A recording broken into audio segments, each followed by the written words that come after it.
২০০০ সালে হাফিজ আল আসাদের মৃত্যুতে অবসান হয় সিরিয়ায় তার ৩ দশকের শাসন।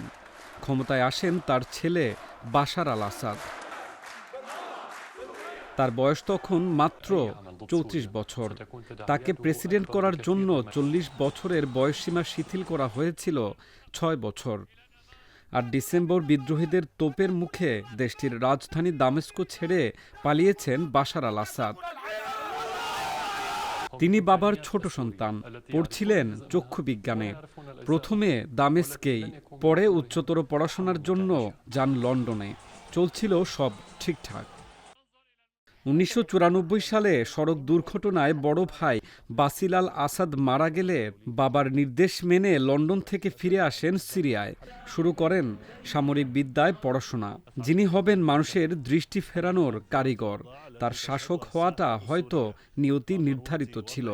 ফলে ১৯৭১ থেকে ২০০০ বাবার ২৯ বছরের শাসনের উত্তরাধিকার বর্তায় তার উপর। বাশার আল আসাদ দায়িত্ব নিয়ে শুরুতে মন জয় করছিলেন সিরিয়াবাসীর। বাবার কট্টরপন্থা থেকে সরে এসে হাঁটতে শুরু করেছিলেন প্রগতিশীলতার দিকে। সে সময় প্রায়ই সিরীয় বংশোদ্ভূত ব্রিটিশ স্ত্রীকে নিয়ে দামেস্কের বেড়াতেন বাশার আল আসাদ। খেতে যেতেন রেস্তোরাঁয়। সব মিলিয়ে মানুষের মন জয়ের যাত্রাপথেই ছিলেন তিনি। কিন্তু সেই যাত্রার ধারাবাহিকতা থাকেনি বেশি দিন। ক্রমে বাবার মতোই কঠোর শাসন প্রতিষ্ঠা করেন। বিরোধীদের দমন, সেনাবাহিনীর শক্তি ব্যবহার এবং গণমাধ্যম নিয়ন্ত্রণের মাধ্যমে তিনি তার ক্ষমতা আরও দৃঢ় করেন।